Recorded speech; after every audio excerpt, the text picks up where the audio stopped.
Hello and welcome, everyone. So very excited about what we're here for today with Scot Conway. First thing I want to do is welcome Scott being here and thank him for taking time out of his life to come and share some fabulous insights with all of us. In terms of process today, everyone, he has welcomed your questions. So you can do that in one of two ways. One is to type it into the question panel and I will feed him those questions. And then the other is to raise your hand and I will unmute you individually so you can come on live and ask Scott your question directly. To give you some background on Scott and who he is, he has written 29 books. I'm like, how can you even do that in one lifetime? That's a lot of books. He teaches over 30 different programs. He's got a Ph.D. He's got a law degree. He's a martial arts master.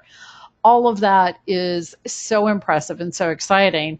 And what means more to him is how he builds OHANA. And a story he shares is he was out of town and someone crashed their car into his business and it was his clients that came to his aid. They got everything cleaned up and working and he didn't even have to come back from his travels early. And that's OHANA. So that's fabulous, super exciting. I am going to turn this over to Scott so that he can jump in and share his. And everyone, do keep your questions coming. So Scott, welcome, and it's all yours. Well, aloha, everyone. Scot Conway here teaching the OHANA Way. Aloha is part of that. As I begin with my slides here, you're going to see something a little unusual because this is a curious thing about OHANA. And there was a legal issues interlude because a bunch of business people asked me, well, how do we handle all of these issues?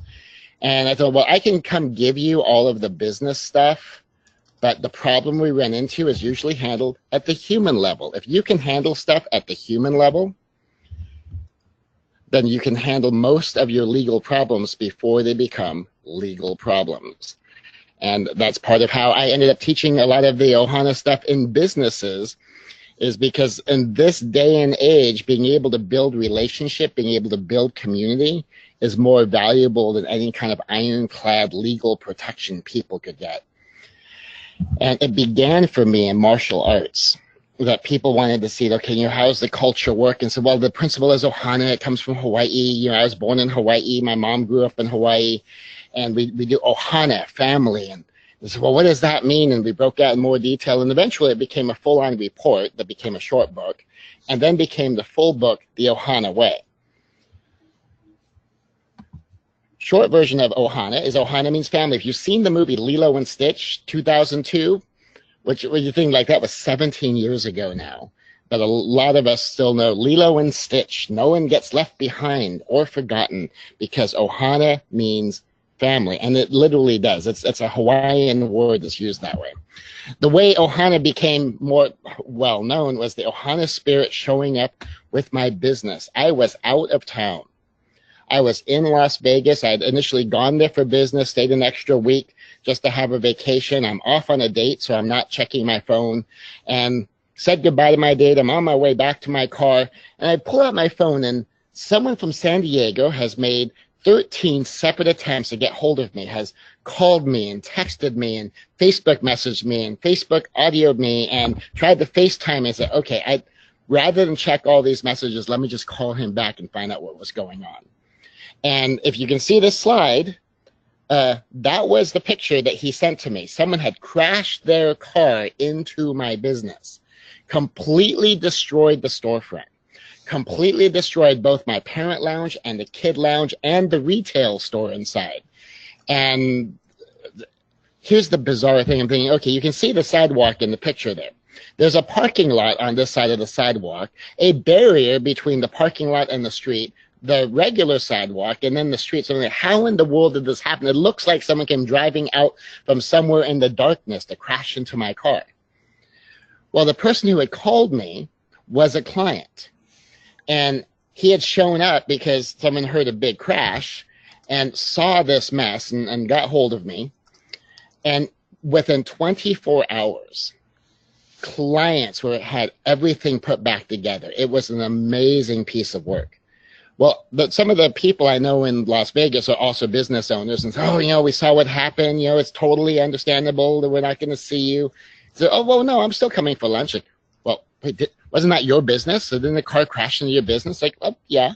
Well, don't you have to go back and handle that? It's like, no, my clients got it. Well, your clients have it? It's like, yeah, clients are handling it. And we didn't have to do a phone tree. We didn't have to solicit help. People just showed up. We literally ended up having help being turned away because there were so many people there working that they had everything that could be done by a person was being done by a person.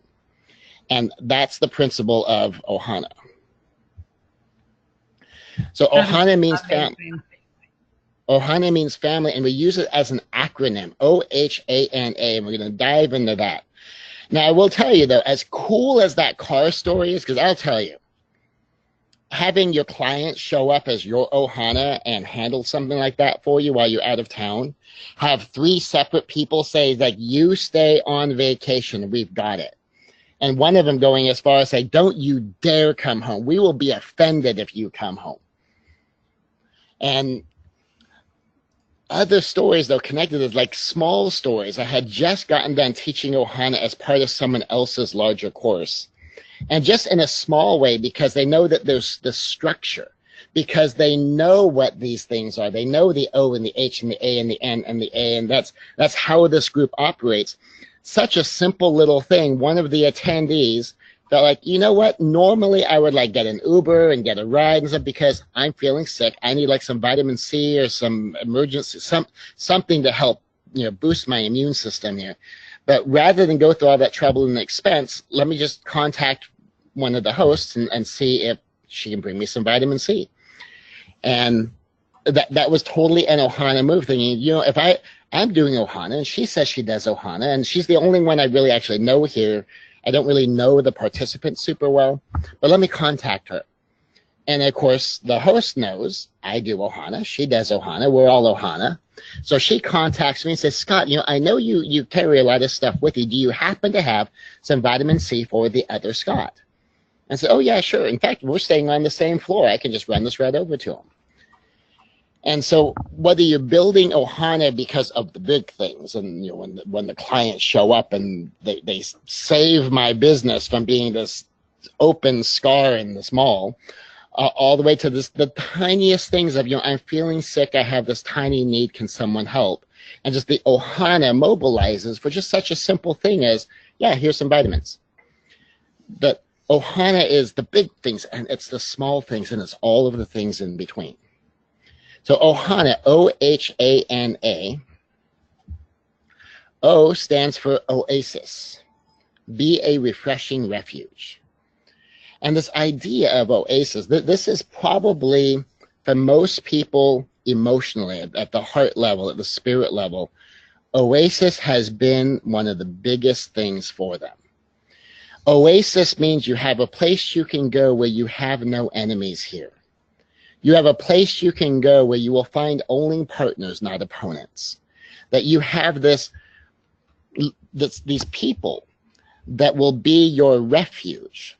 Because, life is hard enough as it is. And it is just going to throw hard stuff at us. And we need a break sometimes. We need a place to get refreshed. We need a place where we can drop our shield and put away our sword and take off our armor and just relax and know that we have safe harbor.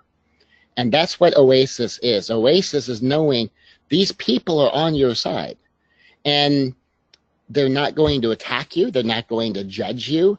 They're not going to pick you apart. That this is the place you can go to find refuge. Harmony. The H stands for harmony. So O and O-H-A-N-A is Oasis. And then H is harmony. Harmony means embrace infinite diversity and infinite combinations aimed at greatness. And your metaphor here is like a symphony.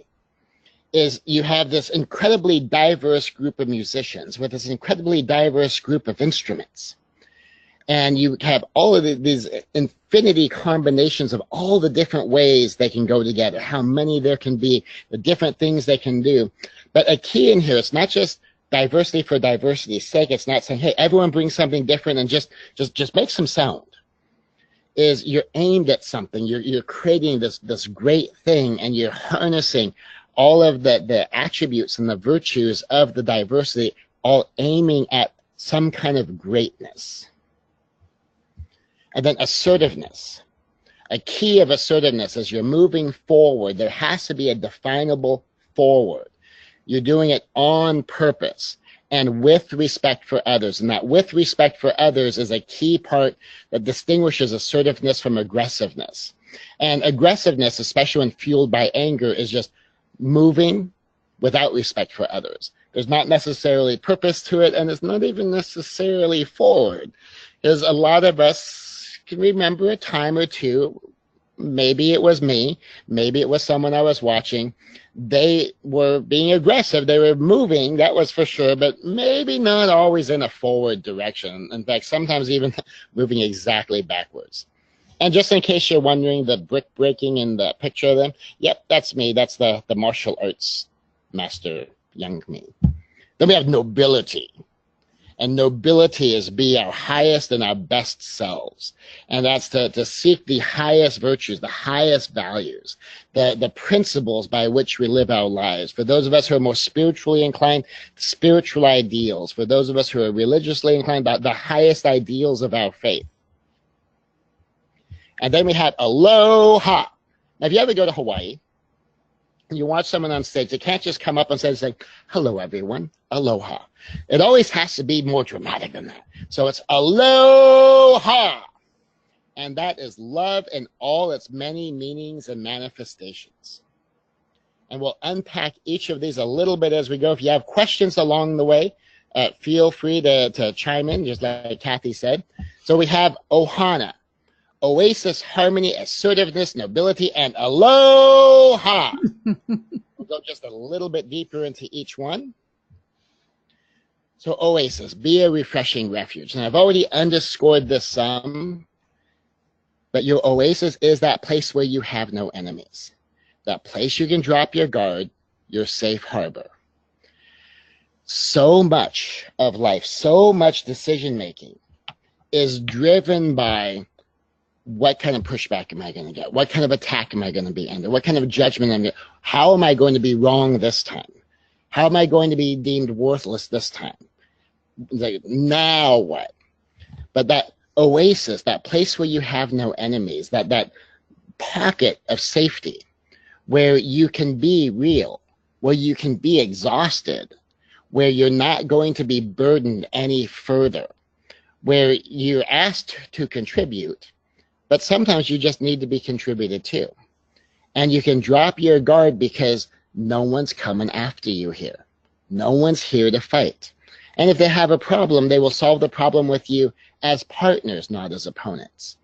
That you're there to be a plus, not a minus, and everyone else is there to be a plus and not a minus. And in all of our interactions with one another, we're seeking these positive interactions. Even when we have to deal with difficult things, we come at difficult things as we are partners. The problem is the opponent. The problem is never a weapon for me to use against my partner. We don't do that in OHANA. We don't do that in Oasis. We partner to solve the problem. And you don't have to cast someone as the villain. You don't have to be cast as the victim. Is both of us are the heroes working together, and the problem is the villain, and that we are going to overcome the problem together.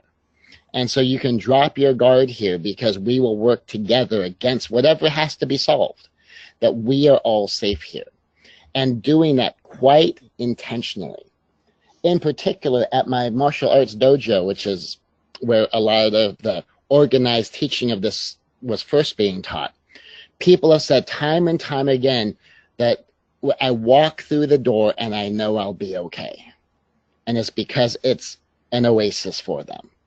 And we even had one family one time call us and say, I know it's not our normal day, but we are having just one of the worst days my family has had for months. Can we come to the dojo? Because it was an oasis. And mom came in and she took a class, and the kids came in and they went to the kid lounge area and they relaxed. And you could just see when they drove up and they were walking across the parking lot, just this tension and this frustration that had been building between them. And they walked in the door and you could just see them go, like they could just drop all of it and they knew things would be okay. And you know you've got Oasis when you show up and people know they can relax. That as soon as they hear you're on the job and they're okay, Kathy's here. It's going to be okay. She's got it. Thank God we made it to Kathy, and now we can be okay. And that's what you're building, being an Oasis person, building an Oasis place.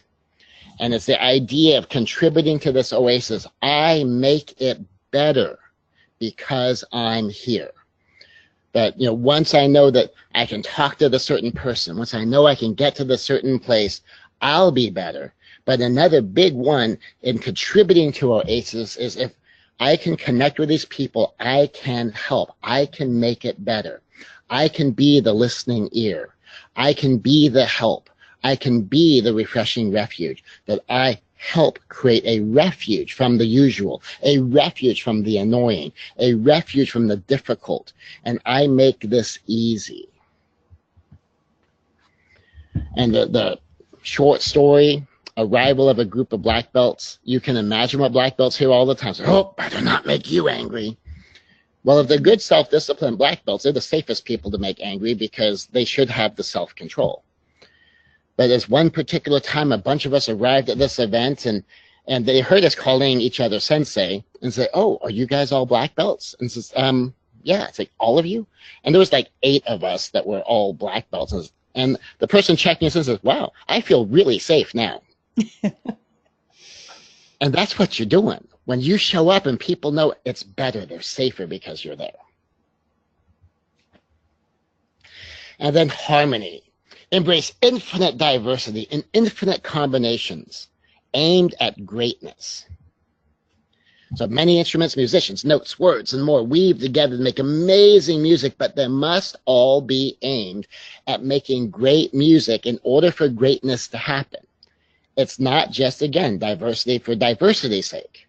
That it's diversity to create a more powerful team, to create more depth and more richness.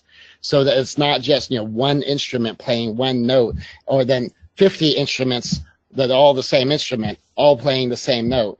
And you lose a lot of the depth and the resonance and the fulfillment and the vividness that life can have if you don't have harmony going on with differences. And one of the ideas of harmony is you get this team of all great players working together in different positions. Because if you're doing like sports, a team of great players with just one position will not win. You could put a football team together of the greatest quarterbacks in history, and if that's all you have is a team of great quarterbacks, you are not going to win a football game. Teamwork almost always requires differences to avoid redundancy and to fill in gaps. You know what, Scott, a good comment came in with the harmony, and they said, and all playing the same music. Yes.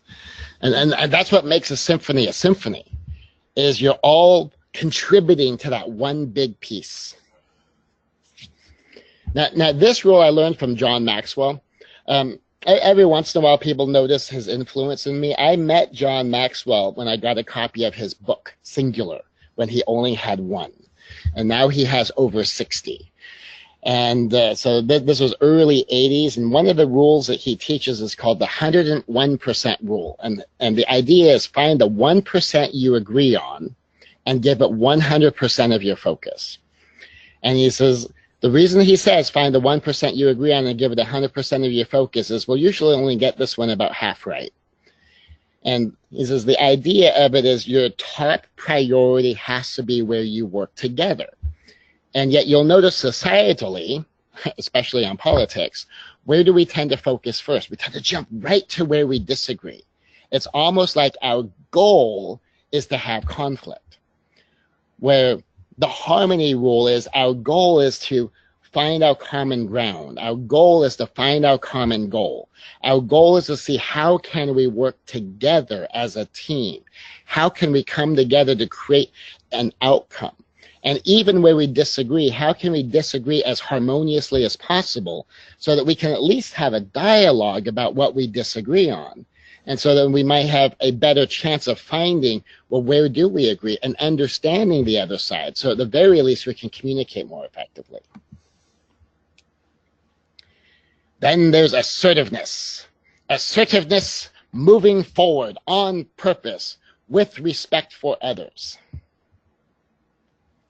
So as I had mentioned before, aggressive is moving without respect for others. You're moving, you've got some direction you're trying to go. It may be forward, maybe backward, maybe sideways. And you're kind of oblivious to the rights and needs and interests of other people. But assertive means you know what your forward is.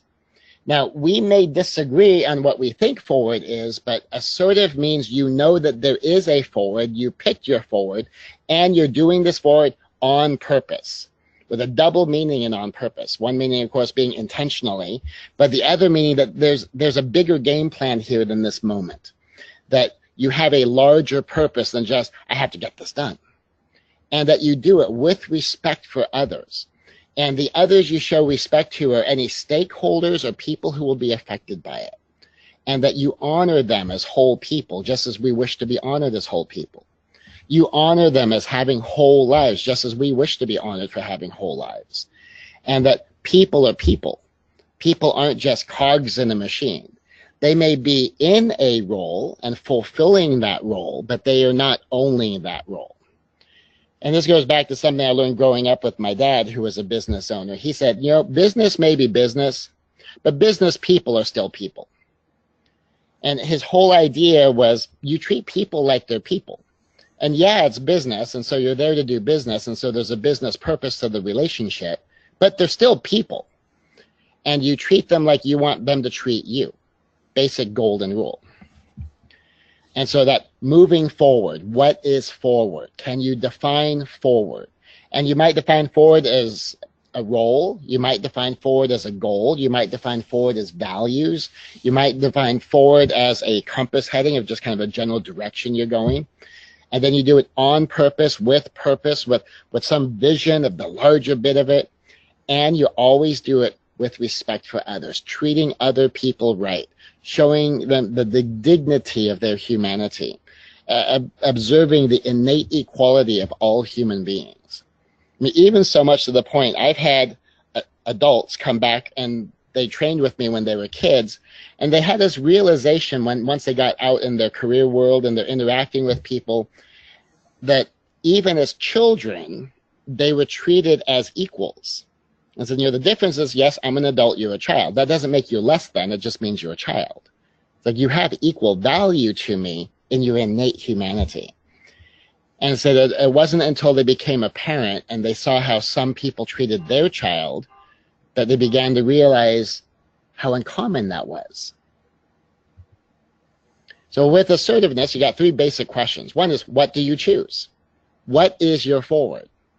What is your plan? When you take action, what action will you be taking? And then here's an interesting key that gets overlooked a lot. How is that working out for you? One of the things that I'll often teach is that when you're setting goals, always set a test period. Because sometimes, depending how optimistic and how much of an overachiever we are, occasionally we bite off more than we can chew. So that, how is that working out for you is a question that I always suggest you ask on day one. So if you get started on day one and at the end of day one you're going, okay, yeah, I bit off way more than I can chew. I need to scale this more reasonably. Well, you give yourself time to do that. Sometimes you're doing something and go, oh, well, that ended up being a lot easier than I thought. And then you can scale it up. Sometimes you see that, you know, you've chosen too big. Sometimes you've chosen too small. Sometimes you realize you need to refine the choice a little bit. A lot of times you notice you need to upgrade your plan or refine your plan or add reminders or something. And that's why that last question is so important. And that helps keep you going forward. And that helps keep you on purpose. And that helps you get things handled. but you also use that for how is this working in my key relationships? Because if you're getting negative outcomes in your key relationships while you pursue this thing, well, that's one of the things that it's working out to do for you. And if you want to adjust that, you can also take opportunity there to evaluate that. And then nobility. And that picture there, by the way, is one of my very favorite pictures of me with a sword.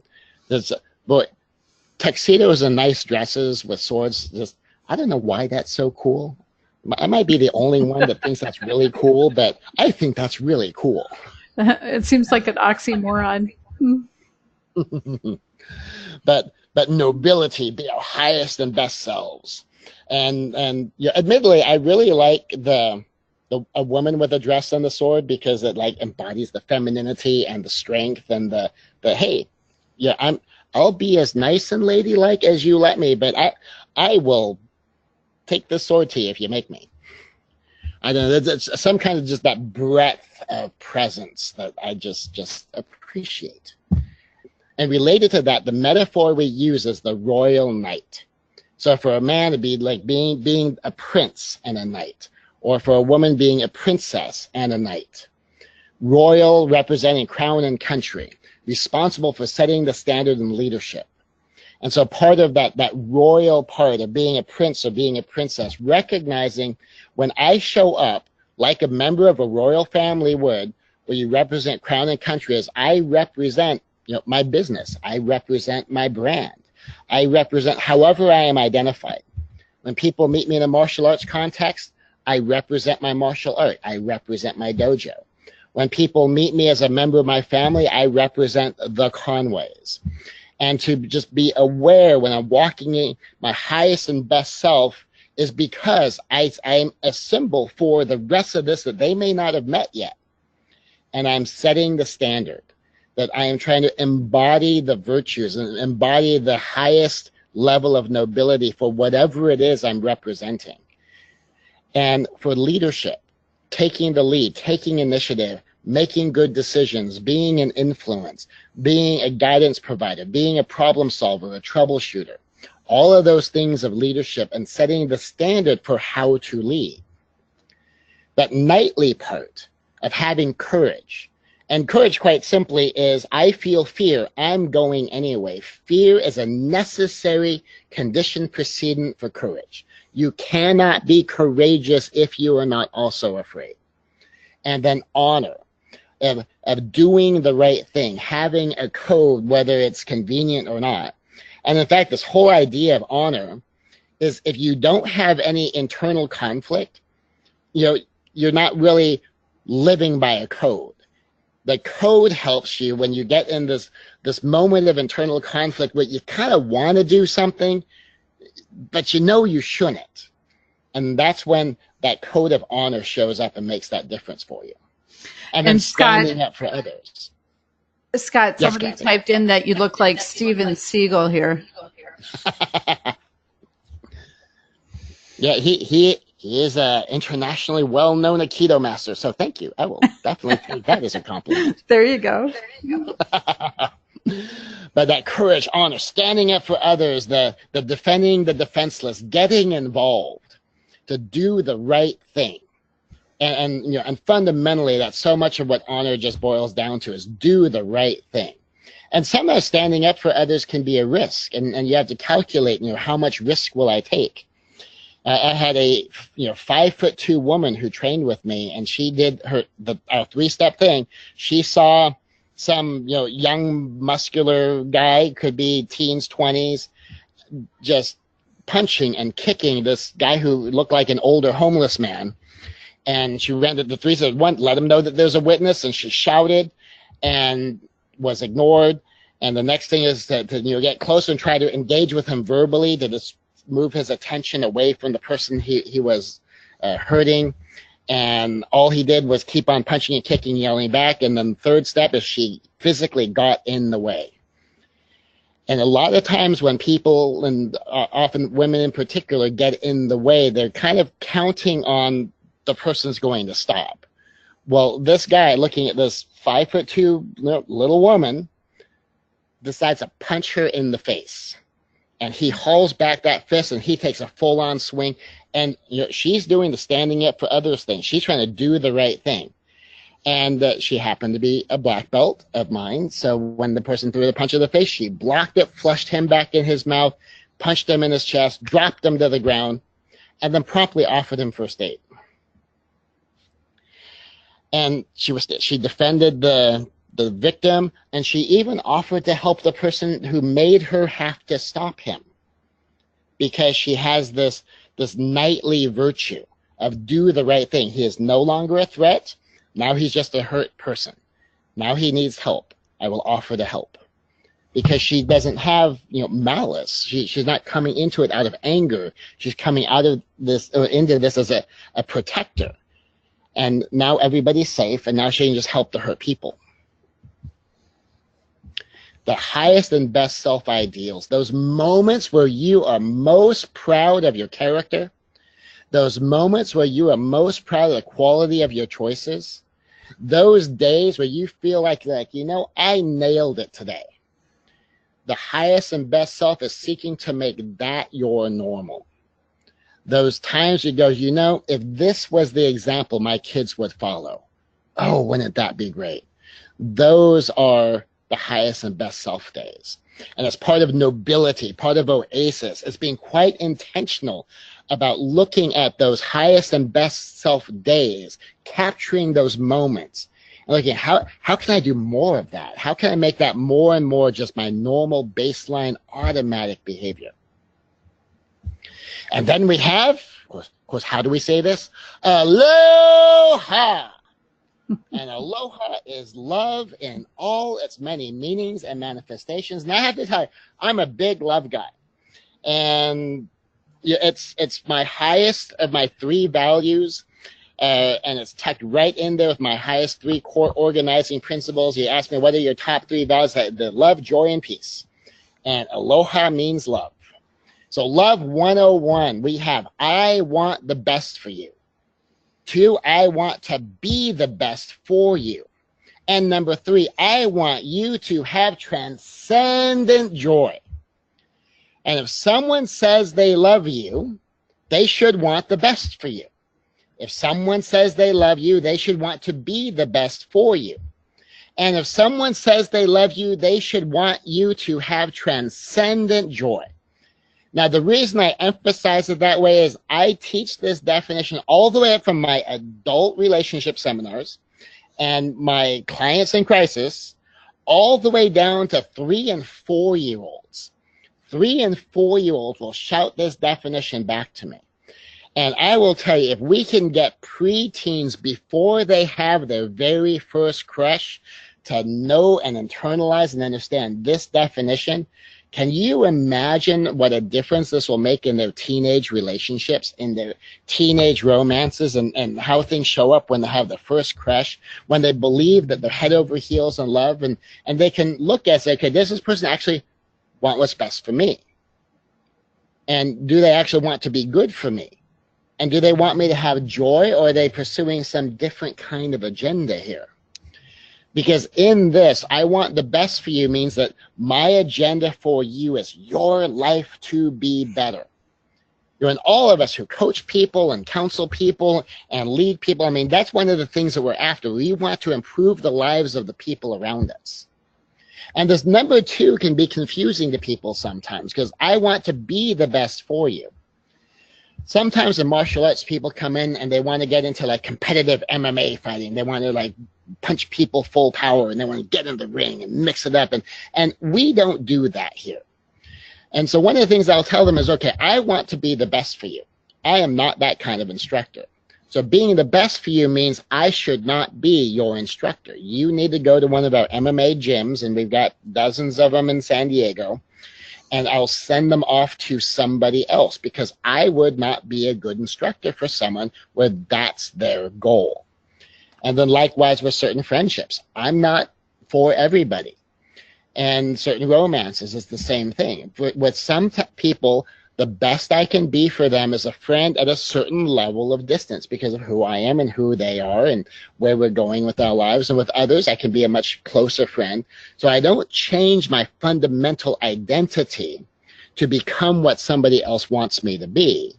What I do is I seek the best relationship that is best for both of us, without either of us having to compromise our values and compromise our identity. Now, that is also tempered by who I need to become to maintain a certain particular type of relationship. In particular, the example there is a parent. I want to be the best parent for my kids. That might mean I need to learn some stuff as I go. And that might mean I need to think about it and need to strategize. I was just sharing with a parent I was coaching a strategy my mother used.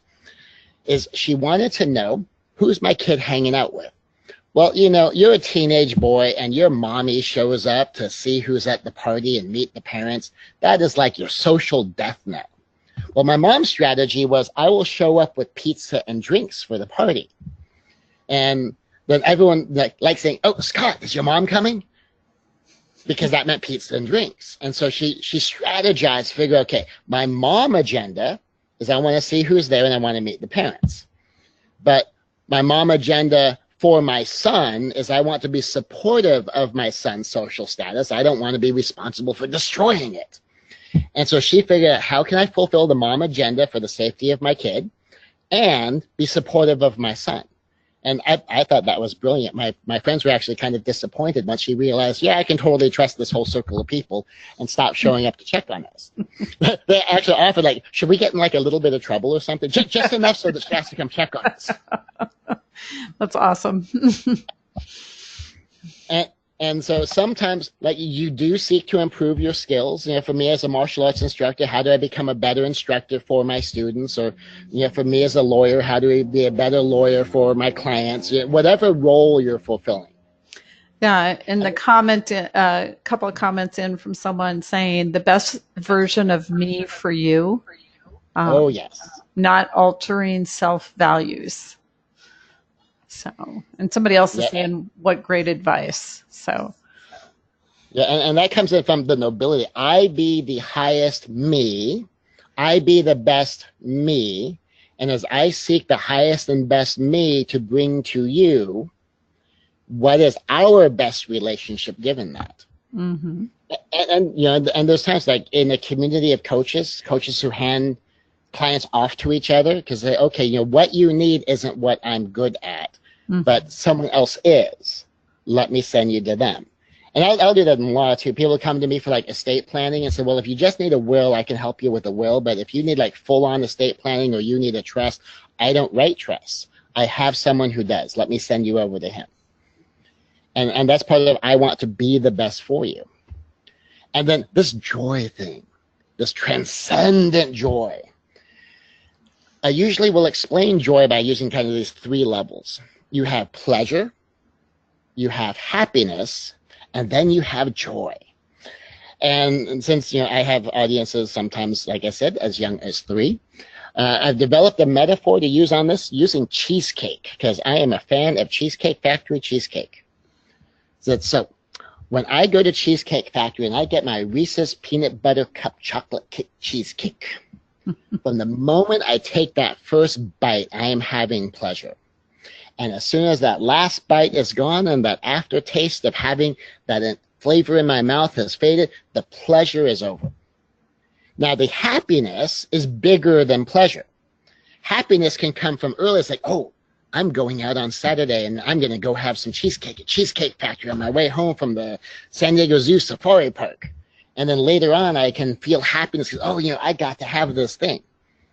And happiness is connected to like what we call happiness rules being followed. It's thinking good thoughts most of the time. And there's a whole emotional language dynamic connected in there, but it tends to be situational. You feel happy when that's where your attention is. But joy is bigger than that. Joy you can have in the middle of adverse circumstances. And joy related to cheesecake is, isn't it so cool that this cheesecake even exists? I may not have had it for a long time. I may not get to it for a long time. But I think it's just so cool that there's this place I can go and this tasty thing exists.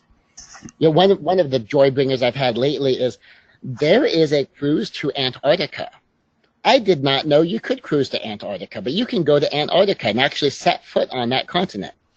And there's this world cruise. It's $250,000 to go on, a little bit out of my budget. I double-checked my change after I went grocery shopping the other day. Don't have enough. But I think it is so cool this cruise even exists. And I just get joy out of knowing a thing exists. And at a spiritual level, you take joy in this is the way principles work. This is the way love works. This is how you can build this thing. And I may not have it. And it's possible that it might not be me it comes to. But isn't it cool that this is there? And wanting someone to have transcendent joy means you're not trying to steal their joy, that you're helping support their joy, and that you pour in not just moments of pleasure, but causes to be happy, things to be grateful for, and larger things, and that you become a source for that, and you amplify that in their life. And that's love 101. You have agape love. That's unconditional love. That's character driven. What makes it unconditional is that's the love people get because that's who I am.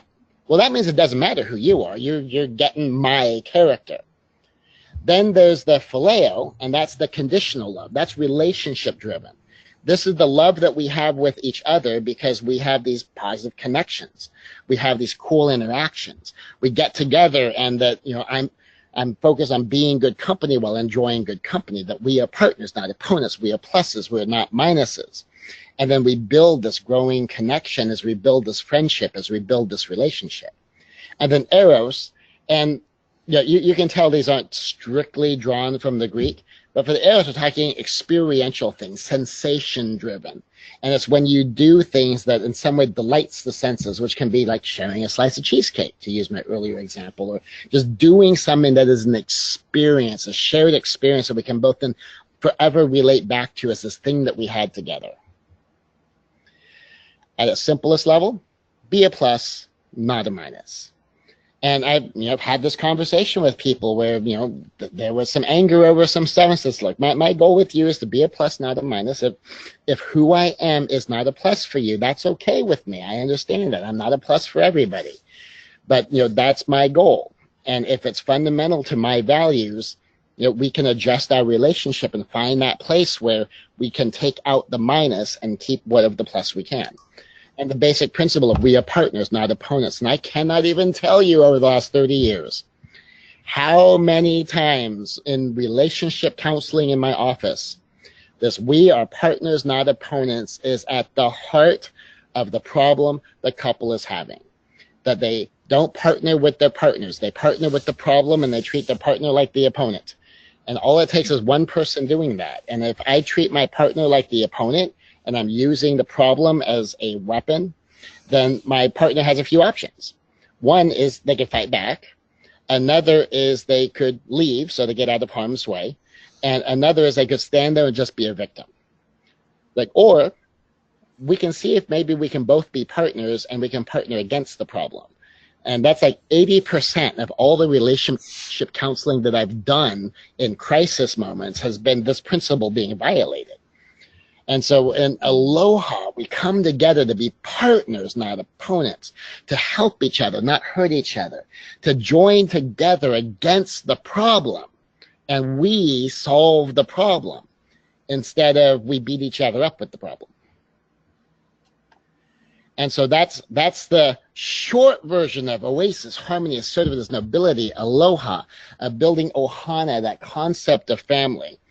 And in particular, and especially the power of having it in an organized system, something that you teach your clients, something that you teach your coworkers, so everyone knows what the deal is, which can lead to a thing as simple as, I'm feeling sick. Does anyone have some vitamin C?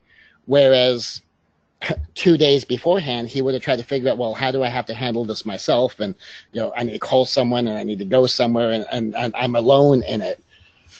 That having this structure, being able to build it on purpose, not just so that you do it. I mean, that's the huge part, is to do this for people, to be Ohana for people, to be Oasis, to harmonize with others, to be assertive and noble, and to be loving, and to build it so it's reciprocal.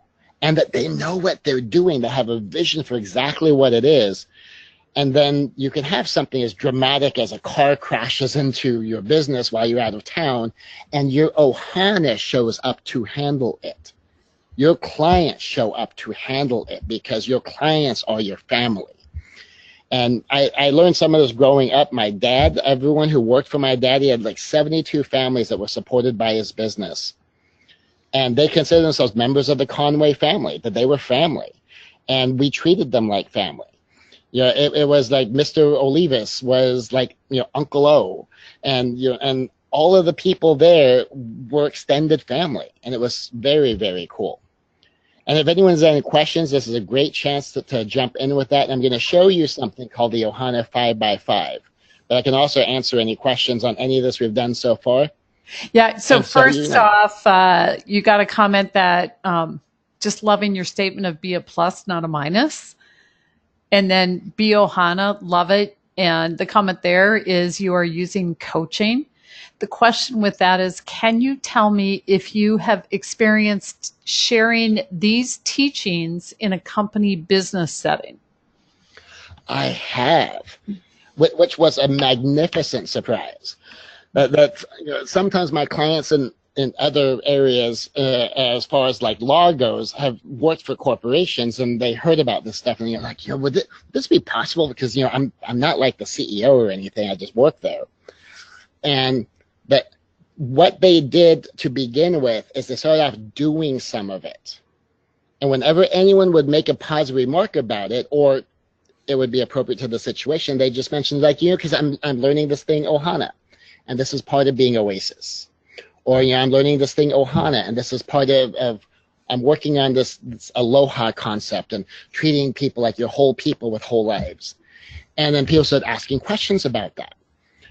And it's amazing how once you start doing something, sort of the law of reciprocity starts to kind of play in your favor, where they see it. And the key is they don't just see it, it's defined for them so that they understand what it is you're doing. And one of the things for a middle manager that was particularly powerful is he opened with an apology, because he saw that I was way not doing Oasis, and I was being aggressive, not assertive. I wasn't showing respect for my team, as evidenced by being aggressive.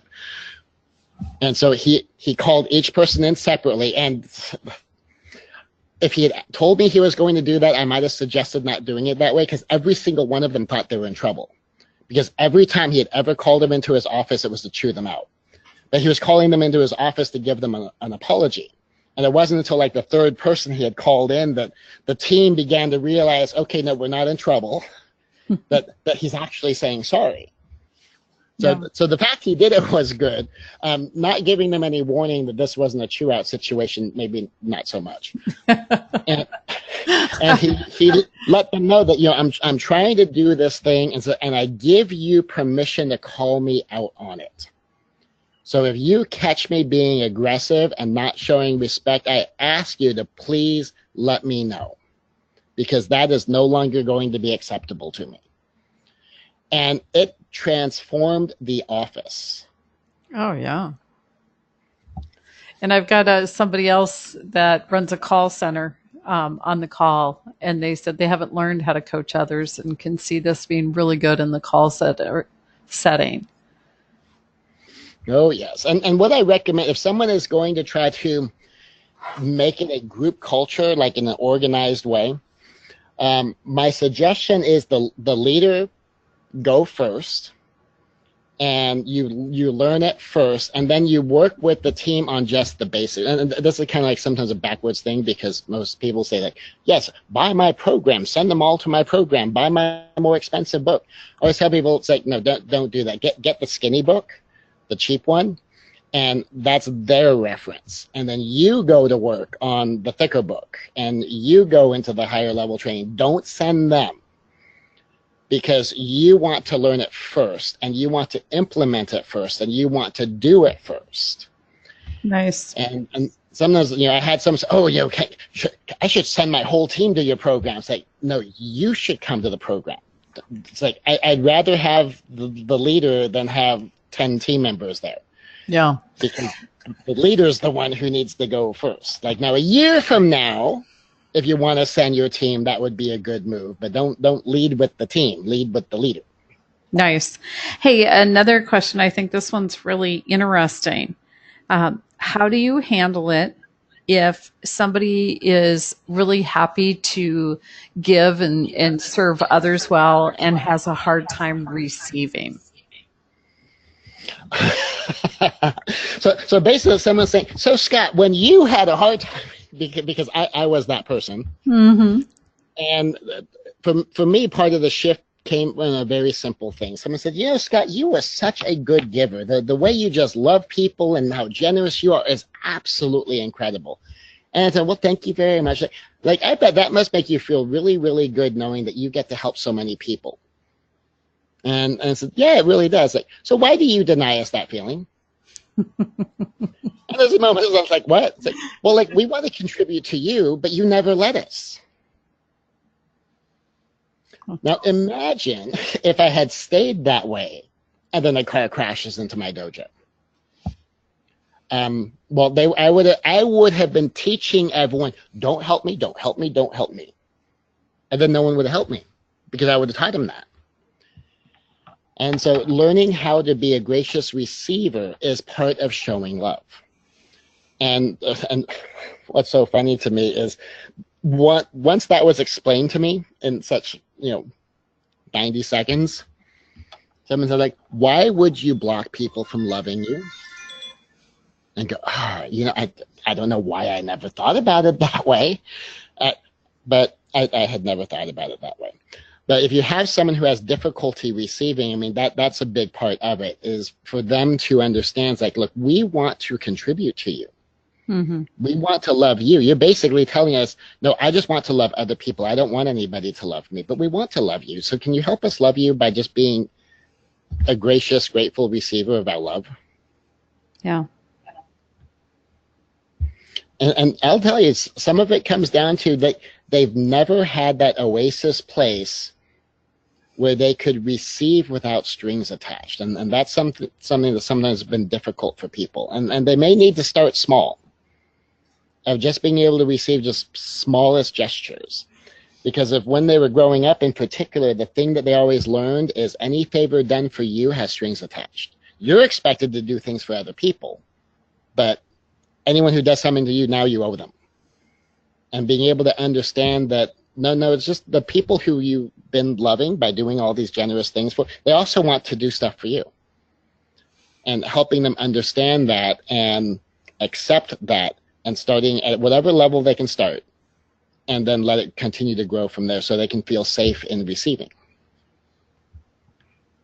Nice. Perfect example.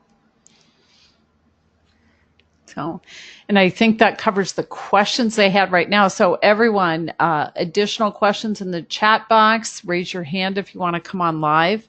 And then Scott, I think you said you had something else for them. Yep. And this part, I'm just going to go through fast. What I covered is unpacked pretty well in the OHANA Way report. In the full book and in my teaching programs and whatnot, we go into what we call the OHANA 5x5. I'm just going to show you what it is and just read it off without, I'm really going to try to do it without comment. I get so tempted sometimes. Just so that you can see that all 5 of these go deeper. So the OHANA 5x5, Oasis, Harmony, Assertiveness, Nobility, and Aloha gets us started. The 5x5, 5 lessons deep in each of the 5 OHANA topics. So Oasis, be a refreshing refuge, includes win-win or no deal, give to givers who give, be a safe person, create a safe place, resolve, just my, your to our, concede, trading wins, and compromise. And 5, leave no trace, better than you found it. Harmony, embrace infinite diversity and infinite combination aimed at greatness. That includes in its 5x5, that differences are issues to navigate, not causes for condemnation. And bad things are problems to solve, not causes for condemnation.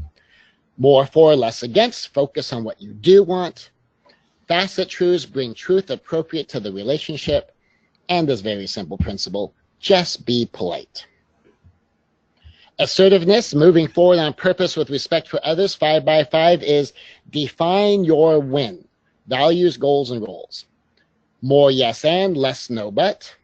A compelling future. Choose, plan, check in. Number 4, I have a point. You may also have a point. You may notice that pause there is because I really want to comment, but I know we're wasting on time. And number 5, the ecology check. The 3 questions on the ecology check is it good for me? Is it good for others? Is it good for the world? And then nobility, be our highest and best selves. And that's leadership. 4P360 leadership is the leadership I cite there. 4P360 is 360-degree leadership, so it's leadership in all directions. The 4P is 4 pillars, which is powerful, practical, principled, and positive, and functions on 4 rules, which is the copper rule, silver rule, gold, and platinum rules. And the 360 degrees is leading down, leading up, leading across, diagonal down, diagonal up, and then 00 leadership includes what's in there, number 2, self-leadership. And also includes a thing called reverse leadership. And 5 by 5, number 3 is chivalry and bushido. Number 4, ladies and gentlemen. And number 5, be a light, not a judge. And then aloha. The love stack is agape, phileo, eros. And then the things love is not, that love is not jealous and does not envy. There's this whole list of things that isn't loving, even though somehow it got associated with loving. Number 3, this thing called the phileo bank account. The core lesson there is positive on purpose. And I'm not going to comment. Number 4, love, joy, and peace. And number 5, God, people, and self. And there's the chart for 4P360 leader, 7 directions, 4 rules, 4 pillars. And as far as I know, it's the only 360-degree leadership system. Kind of learned the concept from John Maxwell. And then, teasing, treasure, and trash. Oh, and there I go. That's me. Scott at scotwith1t.com if you want to get hold of me. I managed to not comment. I hardly ever manage to not comment. You did it. But I'll answer questions, though. Okay, everyone. So you are invited. Type in your questions in the question panel. Raise your hand if you want to come on live. And let's hear from you. What do you want to know from Scott while we have the opportunity? And Scott, just to let you know, in the meantime, I've got a lot of people saying thank you. This was really good insight, really good information. So we're getting those comments in here. It sounds like a couple people plan on reaching out to you directly. Let's see, refreshing, motivating, appreciate the energy and the good material. So a lot of positive comments.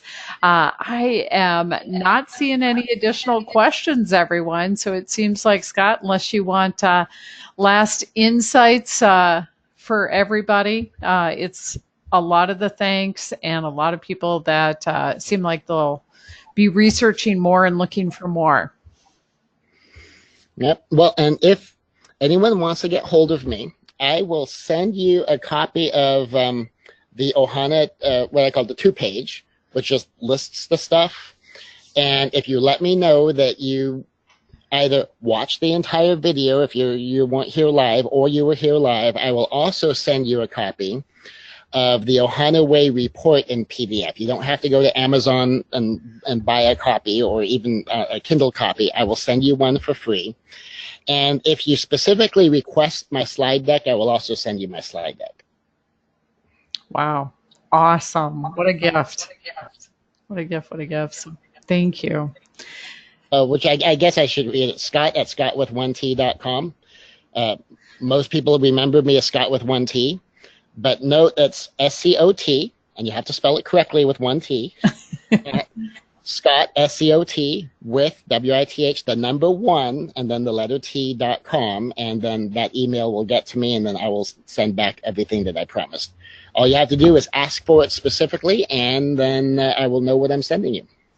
Fabulous, fabulous. And people saying very, very generous. To let all of you who are here know, we have waited a long time to get Scott here. We scheduled this way out because of how busy he is. So it's truly an honor to all of us to have you here, Scott. We so appreciate it. Somebody's verifying, let's see, 2-pager PDF slide deck. Yes, that's right. That's what Scott said he's going to share with you. So Scott, thank you so very much. We definitely appreciate it. We look forward to getting this email out. I will include Scott's email in the CC when I send all of you the link to the recording. We'll have it on YouTube, and then you can reach out to Scott for more. So fabulous. Thank you so much, Scott. Well, it has been my pleasure. I have so much fun sharing this stuff, and I hope everyone else gets great value. Go out there, be Ohana, and let's build Ohana and bring Ohana to the world. And aloha! Aloha. Thank you.